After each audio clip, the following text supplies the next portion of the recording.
काही काम केलं आणि मन लावून त्याच्यामध्ये लक्ष घातलं तर मला वाटतं तुमच्या सगळ्यांचं नक्कीच कल्याण होईल.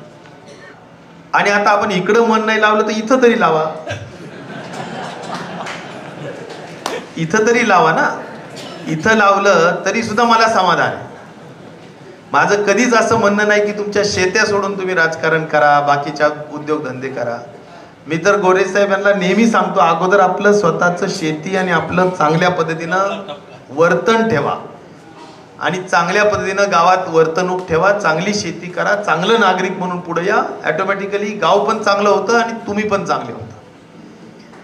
यांचं दोन्हीकडेही लक्ष नसतं.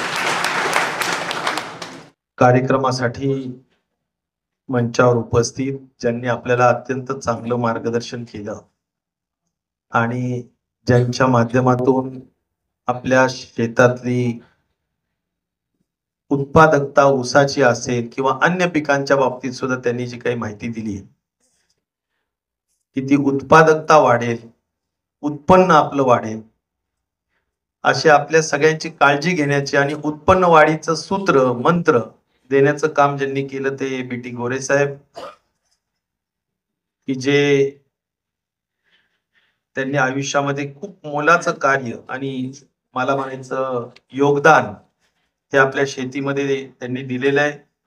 कारण ते MSc ॲग्री गोल्ड मेडलिस्ट आहेत आणि अकोल्याच्या पंजाबराव कृषी विद्यापीठातून त्यांनी ह्या सगळ्या पदवी आणि पोस्ट ग्रॅज्युएशन केलंय आणि डाळिंबावर जवळजवळ गेल्या 18 वर्षापासून ते काम करतायत.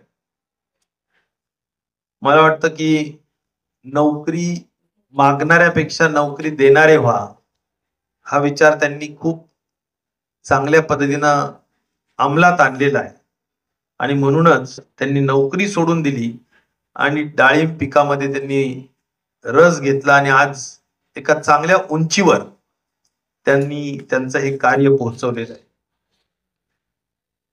अनेक पुरस्कार त्यांना मिळालेले आहेत. सर्वोत्कृष्ट कृषी उद्योजक, त्यानंतर वयाच्या 40व्या वर्षी ॲग्रिकल्चर आयडॉल पुरस्कार, soil of son of soil, कृषी रत्न, अशा अनेक सन्मानांनी गव्हर्नमेंटने आणि अनेक संस्थांनी त्यांना पुरस्कृत केलेलं आहे किंवा पुरस्कारित केलेलं आहे. त्यापेक्षाही महत्वाचं मला वाटतं की त्यांच्याकडे काही एकरी उत्पादन हे आपल्या सगळ्यांना प्रेरणा देणारे या ठिकाणी त्यांनी निर्माण केलेले आहेत. कांद्यामध्ये 25 टन 2022ला त्यांनी एकरी उत्पादन काढलं आणि कांद्यामध्ये त्यांनी मला हिशोब सांगत होते की जवळजवळ 25 ते 28 टन एका एकरमध्ये कांदा निघाला. त्याचा परिणाम जवळजवळ निव्वळ 6-7 लाख रुपये एका एकरला नफा राहिला. त्यांच्या डाळिंब हा हातखंडा असल्यामुळे डाळिंबात 5 लाखाच्या कमी नफा राहत नाही. जर त्या ज्ञानाच्या आणि कौशल्याच्या आणि मेहनतीच्या कसोटीवर आपण जर शेतकऱ्यांनी उतरला तर, अद्रक त्यांनी घेतलं त्यांच्या स्वतःच्या शेतामध्ये आणि जवळजवळ 2.5 लाख रुपये एका एकरला निव्वळ नफा. हे निव्वळ नफा मी सांगतो की सगळा खर्च वजा जातो. मग एवढे चांगले पीक ते त्या ठिकाणी घेत आहेत. आणि मला असं म्हणायचं की सोयाबीन मध्ये सुद्धा त्यांनी मला सांगितलं, आपल्याकडे मी त्यांना सांगितलं की 10 क्विंटल येते आपल्याकडे, बरोबर ना? 8-10 मी तरी चांगल्या शेतकऱ्यांचं सांगितलं, कारण आपल्याला लाज वाटते ना 10च्या कमी सांगायला. पण त्यांनी सांगितलं 25 क्विंटल प्रति एकर उत्पादन त्यांनी काढलं. मग आज जर का बीटी गोरे काढू शकतात तर ते पण आपल्यासारखेच माणसं आहेत. माझं म्हणणं आहे की त्यांचा जो काही, ठीक आहे त्यांनी डिग्री घेतली असेल त्यांनी बाकी, पण त्यांच्या शिकवणीतून, त्यांच्या चॅनलवरून, त्यांच्या पुस्तकातून, त्यांच्या ज्ञानातून आपण काहीतरी केलं पाहिजे. आणि त्या माध्यमातून जर आपण काही काम केलं आणि मन लावून त्याच्यामध्ये लक्ष घातलं तर मला वाटतं तुमच्या सगळ्यांचं नक्कीच कल्याण होईल.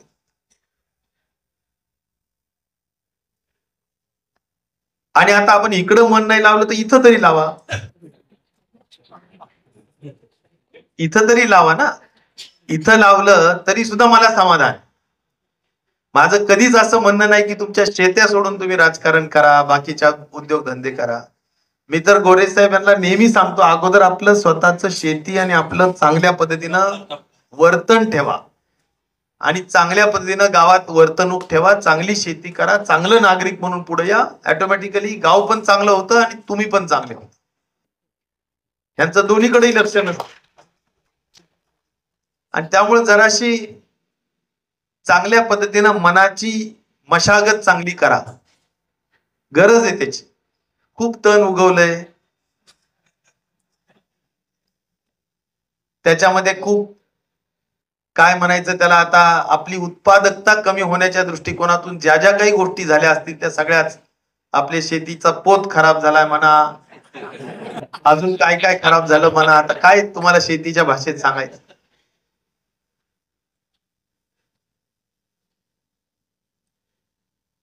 कारण त्याच्याशिवाय इथं कसं आहे, आता आपल्या भागात असा विकासाला महत्व नाही किंवा बाकी कुठल्या गोष्टीला महत्व नाही. मग आता ते पैशाला महत्व आहे तर मग पैसे कमवा, त्याच मंत्र सांगतोय तुम्हाला.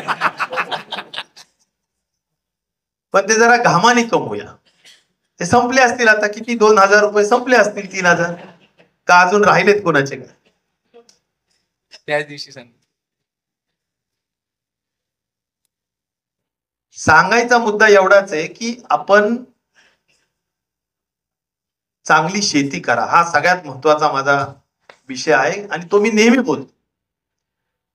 मला नेहमी कौतुक वाटतं जो चांगला ऊस उत्पादक आहे, जो चांगला एकरी उत्पादन काढतो, त्यांना बीटी गोरे साहेब आम्ही पुरस्कार देतो आणि मोठा पुरस्कार असतो, 25-30 हजार काही चांगले पैसे देतो आणि आम्ही त्याचा पुरस्कार करतो. एकरी उत्पादन ज्याला चांगलं काढतो त्याला नंबर 1, नंबर 2, नंबर 3 सगळ्यांना देतो.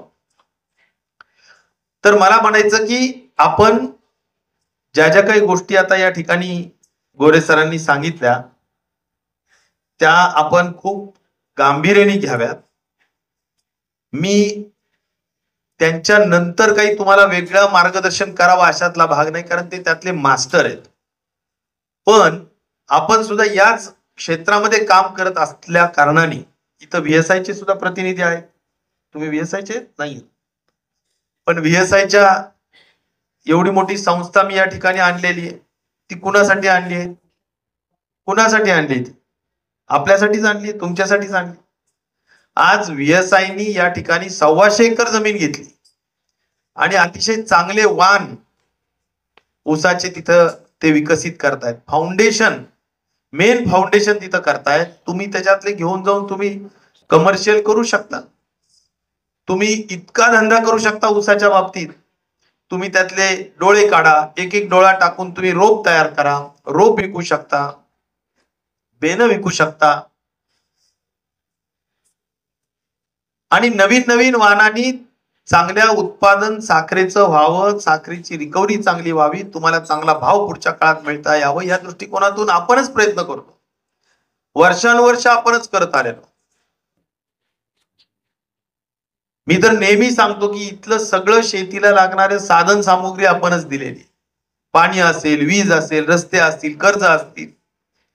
त्यामुळे शेतीला लागणारे साधन इथले जे बॅरेजेस आहेत, इकडं बॅरेजेस केले. हा भाग असा दोदना आणि गोदावरीच्या मधला आहे, त्यामुळे पाणी मुबलक आहे. डाव्या कालव्याचं पाणी मिळतं आणि मोठ्या पद्धतीनं 35,000 हेक्टरला पाणी मिळतं आपल्या जिल्ह्यामध्ये. मोठे मोठे साठवण तलाव केलेले, त्या साठवण तलावातून पाणी आपल्याला घेऊन उचलून आपल्या शेताची इरिगेशन करता येईल. तर अशा पद्धतीनं मी तुम्हाला एक जबाबदारीने सांगतो की महाराष्ट्रात सर्वात जास्त ऊस आपण या ठिकाणी पिकतो आणि सगळ्यात उशिरा बंद होणारे कारखाने म्हणजे या भागातले असतात. आम्ही सगळ्यात उशिरा, कारण आपल्या सगळा आता तुम्हाला सांगतो, जानेवारीच्या शेवटी सोलापूर जिल्हा सगळा संपणार. लय झालं तर फेब्रुवारीच्या 15-20 तारखेपर्यंत तुमचा नगर जिल्हा पण संपणार. जे गोरेसाहेब शिर्डीतून येतात पण आम्ही एप्रिल पर्यंत जाणार, मार्च पर्यंत जाणार, एप्रिल पर्यंत जाणार, पुढच्या वेळेस तर मे पण जातो का काय, जून पण जातो का काय, जुलै पण जातो का काय, का पावसाळ्यात मी चालू राहावं लागतंय मला माहिती नाही. त्यात तुम्ही काय ऐकायला तयार नाहीत. मी अजूनही विचारतो, अरे जरा थांबलं का नाही, बंद केलंय, नाही अजून टिपऱ्या दाबतीतच आहेत. मला असं तुम्हाला सांगायचंय भावांनो, हे बघा, कधीतरी 5-10 वर्षातून एक फेर असा येतो की ज्यावेळी खूप जास्त पाणी आपलं भरलेलं असतं ना, आपणही वेड्यासारखंच काहीतरी वागत असतो. तर तुमच्या मनावर सुद्धा आवर घाला.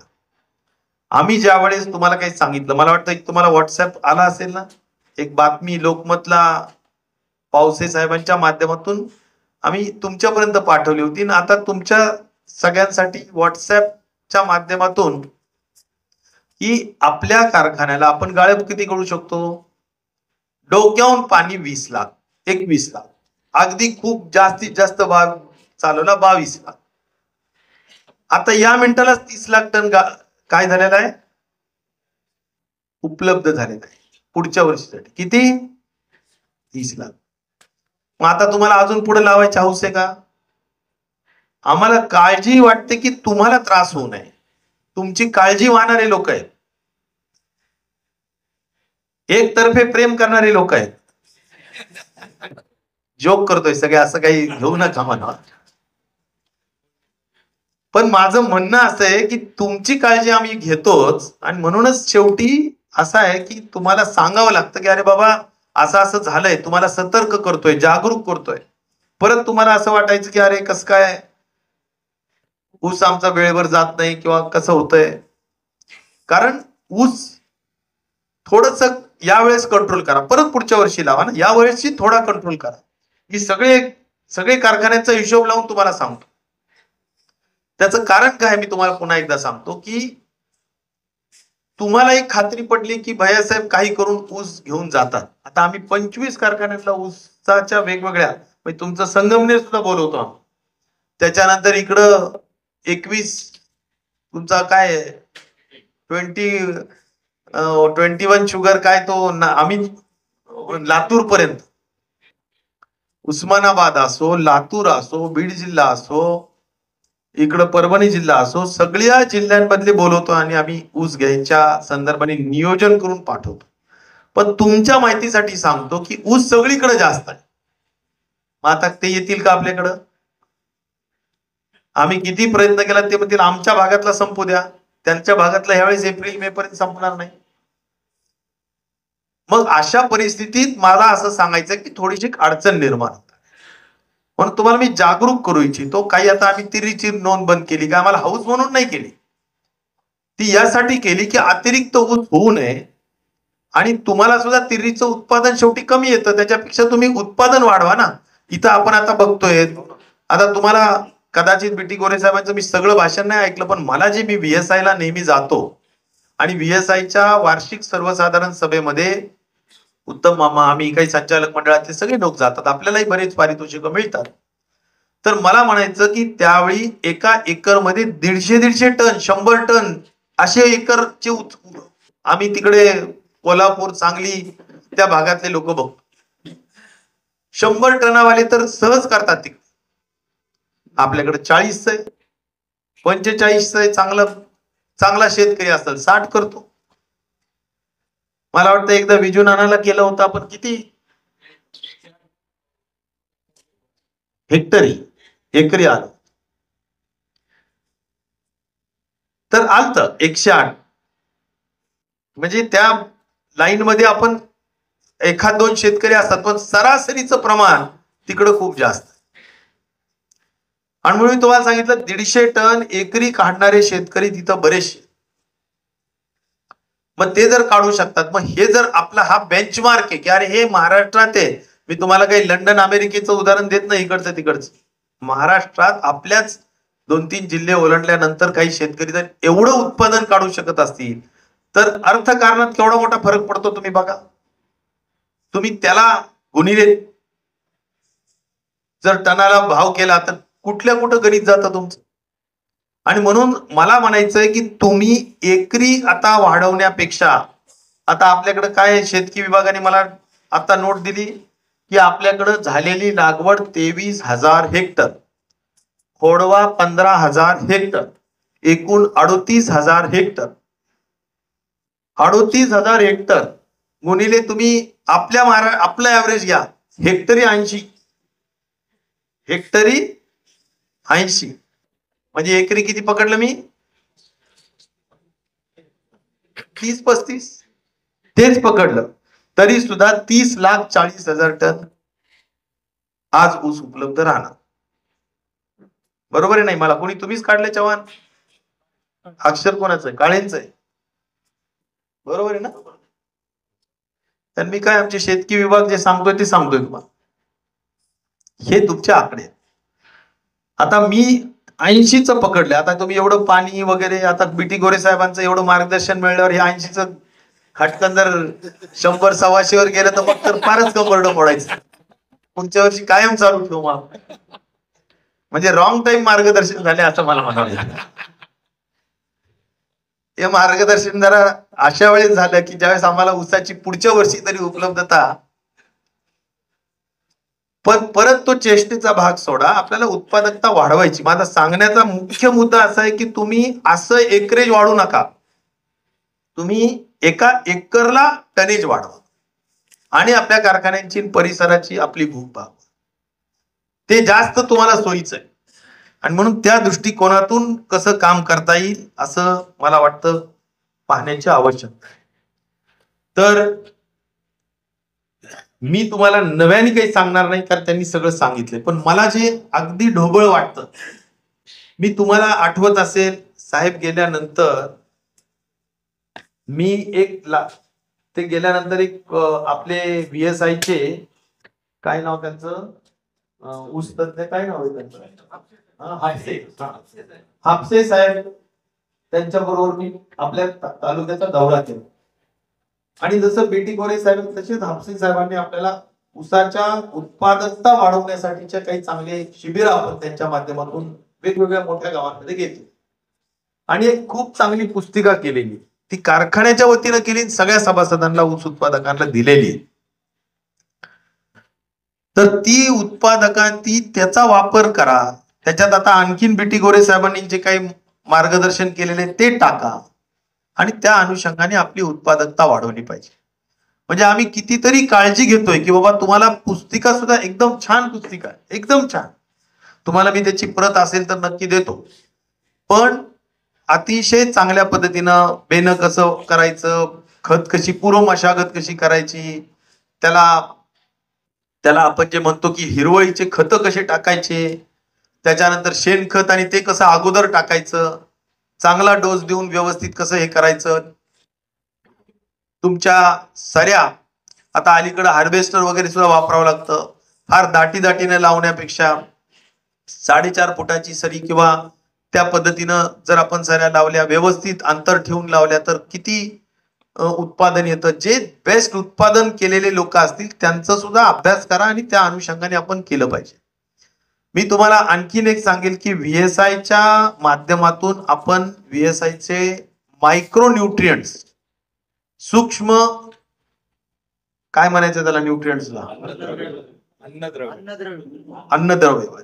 तर ते मायक्रो न्यूट्रिएंट्स किंवा सूक्ष्म अन्नद्रव्याच्या बाबतीतले जे लिक्विड मध्ये तुम्हाला जे मिळतं त्याचं प्रमाण वगैरे सगळं माहिती असतं. तर ते सगळ्या गोष्टी घेऊन आपल्याकडे मी सांगतो बीटी गोरे साहेब याच्यावर मला खरं सांगा की खरोखर मायक्रो न्यूट्रिएंट्स किती लोक वापरतात, हात वर करा बरं. किती झाले? 7-8 10 झाले. आता तुम्ही मला सांगा हे प्रमाण जर हे वापरलं तर याच्यामुळे खरंच उत्पादकता वाढते आणि तुमचं उत्पादन वाढेल, उत्पन्न मिळेल. या सगळ्या गोष्टी जर आवश्यक आहेत, कारण आपल्याला नुसतं आपण NPK पर्यंतच सीमित राहतो, स्फुरद पालाश यापर्यंतच, नत्र स्फुरद पालाश यापर्यंतच आपण सीमित राहतो. त्याच्यापेक्षाही मायक्रो न्यूट्रिएंट्सच्या माध्यमातून हे सगळे जे काही झिंकची आवश्यक आपल्या शरीराला जसं लागतं, विटामिन्स वेगवेगळे, मिनरल्स वेगवेगळे लागतात. नुसतीच भाकरी भाजी खाऊन नाही चालणार किंवा काय असेल त्याला सगळ्या पद्धतीचं आपल्याला जसं पौष्टिक न्यूट्रियस अन्नद्रव्य लागतं त्याच पद्धतीनं तिथे सुद्धा आवश्यक आहे. त्यामुळे त्याचा वापरही करा. मायक्रोन्यूट्रिएंट्स उपलब्ध आहेत, आपण VSI कडून उपलब्ध करून घेतो, ते तुम्हाला आम्ही देतो. त्याचा वापर जास्तीत जास्त करा. तुम्ही म्हणत असाल तर आम्ही गट ऑफिसवर ठेवू, ती तुम्हाला आवश्यकता असेल तर तसं ठेवू, पण त्याचा वापर करा. असं एक माझा छोटा सल्ला आज मला या ठिकाणी द्यायचा. दुसरं मला असं सांगायचं की तुम्हाला कधी कधी ना अभ्यास आणि उत्सुकता हा फार अभाव असतो. आज आपल्या युनिट 2 मध्ये मी आताच बीटी साहेबांना सांगितलं की तुम्ही हे कार्यक्रम संपला की युनिट 2 ला इथून 3-4 किलोमीटरवरच आहे, आपण सागर कारखान्याला जा आणि तिथं प्रत्यक्ष उत्पादन चालू आहे पोटॅशचं. तिथं ड्रायर आहे. त्या ड्रायरच्या माध्यमातून आज पोटॅशची इतकी चांगली लोक मागणी करतात, पण तुम्हा लोकांना पोटॅशची किंमतच नाही, कारण माहितीच नाही. आपण जे शेतामध्ये कंपोस्ट खत तयार करतो युनिट 1 ला, त्याची पण तुम्हाला किंमत नाही, पोटॅशची पण तुम्हाला किंमत नाही. साहेब, आम्ही कारखाना स्थापन झाल्यापासून 200 रुपये टन 250 रुपये टनानी कंपोस्ट खत विकतो. ह्याच्यापेक्षा स्वस्त जगात कुठं असेल? ट्रॉल्या भरून ट्रका भरून लोक कंपोस्ट खत, म्हणजे व्यवस्थित त्याला एरो ट्रिलर सारखी 1 कोटीची मशीन आहे, त्या मशीननी पूर्ण स्पेंट वॉश टाकून, मळी त्याच्यामध्ये कल्चर टाकून 3-3 आठवडे त्याला पूर्ण मिक्सिंग करून खत तयार करतो. आणि ते पोत्यानी नाही, जर दुसरे कारखाने असतील तर पोत्यानी वजन करून तुम्हाला विकले असते.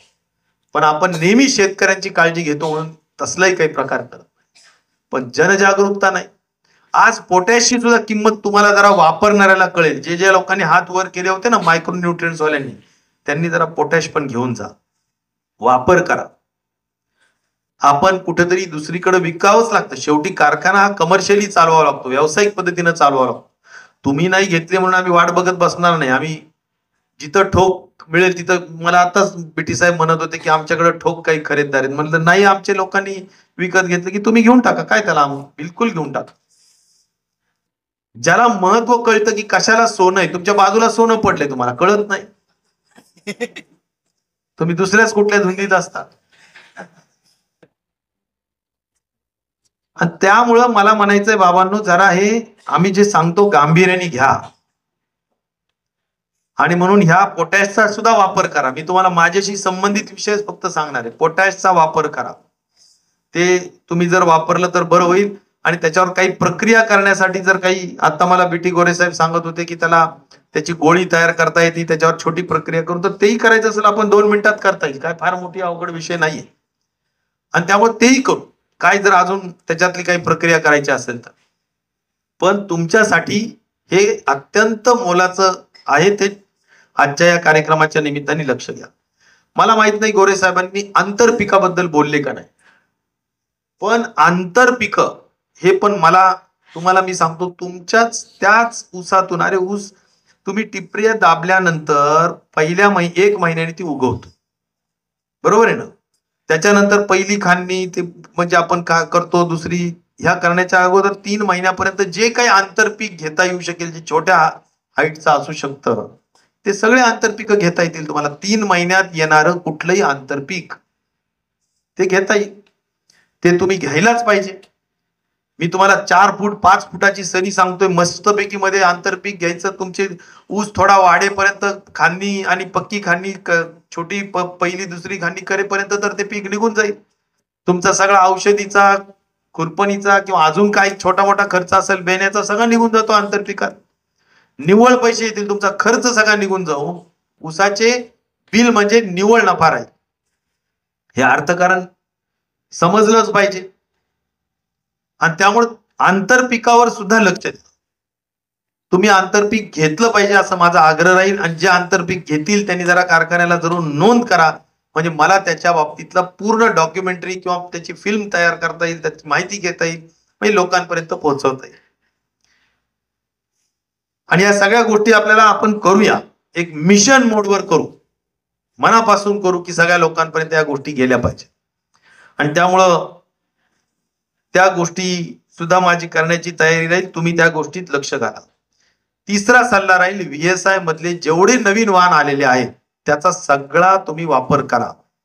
तुम्ही जर VSI कडे बघितलं नाही, बोलले नाही, काही त्याच्यातून घेऊन नाही गेले ना, अरे बाहेरून येऊन ते तुमचे पुरणेचे आहेत ना जयप्रकाश दांडेगावकर, तिथले शेतकरी 50% ऊस घेऊन जातात इथला. किती? तिकडचे शेतकरी. म्हणजे मी भांडून पवार साहेबांना इथं आणलं आणि इथं आणून उपयोग नाही, तिकडचे शेतकरी घेत आहेत, तुम्ही मात्र अजून झोपाच काढताय. तुमच्या झोपा काढण्याने किती नुकसान व्हायला लागले तुम्ही लक्षात घेईनात. आता जरा जागे व्हा आणि सगळ्याच दृष्टिकोनातून जागे व्हा. तर तुम्ही VSI चा वापर करा, पोटॅशचा वापर करा, बायो कंपोस्टचा वापर करा. मी फक्त माझ्याशी संबंध, मी काय तज्ञ म्हणून बोलणार नाही. आंतरपिकाचा वापर करा. ह्या 4-5 गोष्टी मला, आणि इथून पुढे 4.5-5 फुटाची सरी ठेवा. आता मला रोज फोन येतो, भैयासाहेब ते मला टोळीच द्या. काय रे बाबा, आमची 3 फुटाची सरी आहे. प्रश्न असा आहे की आता इथून पुढे जरा काय आहे तुम्हाला सांगतो, यावर्षी मजूर वर्ग कमी आला. मग 35-40 कोटी रुपये आपण मजूर वर्गासाठी दिले, आपल्याकडून काही चुकलेलं नाही. पण मजूर वर्गाचं काय असतंय, इथून उचलले की गेले तिकडं कर्नाटकला. मी म्हणलं का गेले रे बाबा, इथला भाव तिथल्या भावात काही फरक आहे का? नाही म्हणे, काहीच फरक नाही, कारण भाव सगळीकडे सेम असतो. तोडणीचा भाव, वाहतुकीचा भाव सगळा सेम असतो. मग कशामुळं? नाही, तिकडे शेतकरी नगदी पैसे देतील. ना मग गेले असते. बरोबर, नगदी पैसे जिथं मिळतात तिथं जातात आपण. अनुभव आलाय मला. आपल्याकडे उधारी चालत नाही, आपल्याकडे थोडंही काही चालत नाही, पण गेले ना तिकडं. पण आता तुम्हाला अडचण आली, तुम्हाला अडचण आली सगळी, कारण पैसे देऊन गेले. नाही रे भैया, आता काय करायचं पैशाचं, नाही आम्ही आले की देऊन टाकू. अरे पण आता सध्या आमचं क्रशिंग कमी व्हायला लागलं, त्याचं काय? प्रश्न असा आहे की आपल्याला ह्या सगळ्या गोष्टींपासून काही शिकावं लागतं. काय शिकावं लागेल की आता हार्वेस्टरचा वापर पुढच्या काळातही जास्त करावा लागणार. तुम्हाला आवडो नाही आवडो, 100% मांजरा कारखाना, विलासराव देशमुखांनी स्थापन केलेला कारखाना 100%, 1% पण याचा ऊस नाही. कशाचा? टोळीचा ऊस नाही, कोयत्याचा ऊस नाही, 100% कशाचा आहे? त्यामुळे तिथं सूचनाच आहे की हार्वेस्टर ला पोषक असाच तुम्ही ऊसाचं लागवड केली पाहिजे. आता आपण अजून तर गाडी सेंटर, डोकी सेंटर, हार्वेस्टर, आपल्याला सगळंच लागतंय, मिनी लागतंय. त्यामुळं मला असं म्हणायचं की त्याही बाबतीत जरा विचार करा आणि हार्वेस्टरला अनुषंगून आता इथून पुढच्या सगळ्या गोष्टींची आपण वापर करण्याची आवश्यकता आहे. मला असं वाटतं की पुढच्या काळात आपण एक CBG नावाचा, एक कॉम्प्रेस बायोगॅस नावाचा एक उत्पादन करणार आहेत. आता सध्या आपण प्रेसमड पासून करणार आहेत. कदाचित आता आम्ही मळीपासून खत तयार करण्यापेक्षा प्रेसमड पासून काय म्हणायचं त्याला, बायो म्हणजे गॅस CBG करून. CBG म्हणजे काय की तुमच्या डिझेलला पर्याय. तुमच्या ट्रॅक्टर जेवढे असतील ना त्यांना आज तुम्ही 100 रुपये, 90-95 रुपये लिटर डिझेल आहे ना, तर ते 60-70 रुपये पर्यंत राहील. तुम्हाला प्रति लिटर 30-40 रुपयाची बचत होईल. काम तेवढंच होणार, नांगरट तेवढीच होणार. जर तुम्हाला ती ऊस वाहतुकीसाठी वापरायचं असेल ते सुद्धा तेवढंच होणार, पण 30% बचत होणार. आज एका लिटरला 30% बचत होणं म्हणजे तुमचा खूप मोठा शेवटी फायदाच असतो. 30% तुमच्या नफ्यामध्ये वाढ होणार, कारण पेट्रोलचा, डिझेलचा खर्च 30% कमी होणार. मग ते आपण करणार आहोत. त्याच्यासाठी 2 मार्ग आहेत.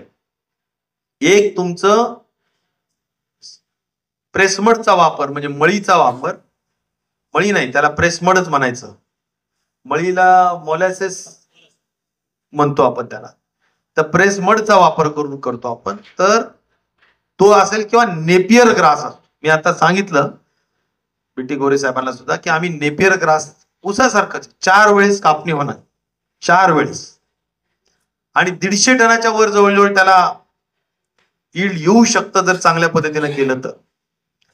आणि त्यामुळं मला म्हणायचं त्याला त्याचे पिकं खूप घेता येतात. जसं तुम्हाला आता तिरीन चौरीचा असा काही विषय नाही, त्याला जरा जास्तीचे घेता येतात असं मला सांगण्यात आलंय. तर त्या बाबतीत सुद्धा आपल्याला पुढच्या काळात, कारण नेपियर ग्रास मध्ये ज्याला आपण कॅलरोफिक व्हॅल्यू म्हणतो ती खूप चांगली आहे, किंवा त्याच्यामध्ये डिकम्पोस्ट झाल्यानंतर त्याच्यापासून गॅस तयार होऊ शकतो आणि त्याच्यातून आपल्याला ते इंधन म्हणून वापरता येतं. त्यामुळं तो एक मार्ग मी आज मुद्दाम एक महत्वाचा आपला कार्यक्रम असल्या कारणाने तेही मी तुम्हाला फक्त माहिती म्हणून सांगू इच्छितो. तर बऱ्याच गोष्टी सांगितल्यात. मला वाटतं रमेश भाऊंचं दांडगेंचं आभार मानले पाहिजे की एक चांगला कार्यक्रम औचित्य साधून त्यांनी घेतलेला आहे. तर एक सामाजिक चांगला विषय आज या निमित्ताने आपण सगळ्यांनी घेतला. सामाजिक कार्य करावं, प्रत्येकाने करावं, कारण आपण सगळेजण स्वतःसाठी जगण्यापेक्षा इतरांसाठी जगलं पाहिजे आणि त्या जगण्याला जरा जास्त महत्व असतं. आणि म्हणून आपण कधीतरी इतर लोकांच्या काळजीपोटी काही चांगलं कार्य केलं तर नक्कीच समाजही त्याची नोंद ठेवत असतो. आणि म्हणून आपण सगळ्यांनीच सामाजिक अंग जरा स्वतःसाठी सुद्धा ठेवलं पाहिजे. सामाजिक अंगाने आपापल्या गावात काम केलं पाहिजे. दररोजच्या दैनंदिनीमध्ये आपला समाज कार्यासाठीचा काही वेळ असला पाहिजे आणि त्या दृष्टिकोनातून आपण आपलं काम करत राहावं अशी या निमित्ताने अपेक्षा व्यक्त करतो. आपण एक चांगला कार्यक्रम घेतल्याबद्दल रमेश आणि त्यांच्या सगळ्या टीमचं ज्यांनी ज्यांनी सहकार्य केलं त्यांचा आभार मानतो. आपण सगळेजण सुद्धा म्हणजे खऱ्या अर्थाने विद्यार्थी म्हणून आपण बसलेला आहे. त्यामुळे मला जाणवतंय की आपण प्रत्येक शब्द चांगल्या पद्धतीनं अध्ययन करतायत किंवा त्याचा अभ्यास करतायत. खर तर अजून ह्याच्यातली इथून पुढची शिकवण सांगतो की अशा पद्धतीनं गोरे साहेबांसारखे एक चांगले अभ्यासू या ठिकाणचे तज्ञ जर आले तर घरून येताना वही पेन घेऊन येत चला म्हणजे काही चांगल्या टिप्स आपल्याला काही लक्षातच राहतात असं नसतं, पण लिहून घ्यायला पाहिजे. छोटे छोटे आयडियाज आहेत पण महत्वाच्या असतात, लक्षात राहत. आणि त्यामुळे त्या सगळ्या गोष्टी लक्षात ठेवून त्याचं अनुकरण केलं किंवा त्याचं अनुपालन केलं तर मला वाटतं की खऱ्या अर्थाने आजचं हे शिबिर ऊस विकासाचं, डाळिंबाचं, शेतीचं आपलं यशस्वी झालं असं मला म्हणता येईल. आज या निमित्ताने अधिक चांगलं काम येणाऱ्या काळातही आपल्याला करत राहायला पाहिजे. कारण मी जसं सामाजिक कार्याचा माझा विचार सांगितला की आपल्याला आपण शेवटी राजकारण सुद्धा कशासाठी करतो तर समाजकारण करण्याचं एक साधन म्हणूनच आपण राजकारणाकडे पाहतो. मग कधी सत्ता असेल तर सत्तेच्या माध्यमातून अधिक गतीनं ते काम करता येईल. जर सत्ता नसेल तरी सुद्धा आपला विचार आणि आपला पिंड जो आहे समाज कार्याचा तो पिंड असतो, तो माणसाच्या स्वभावातला इनबिल्ट डीएनए असतो की बाबा आपल्याला समाज कार्य आणि ते काम करतोच. आपण काही राजकारणात कुठल्याही परिस्थितीत आपला काही व्यक्तिगत स्वार्थ नसतो, समाजाचं भलं व्हावं यासाठीच राजकारण आपलं राहत राहिलेलं आहे. ज्यावेळी आपल्या हातात सत्ता असेल त्यावेळी आपल्या हातात खूप देण्यासारखं असतं, त्यावेळी आपण देतोच, पण याचा अर्थ काम थांबत नसतं.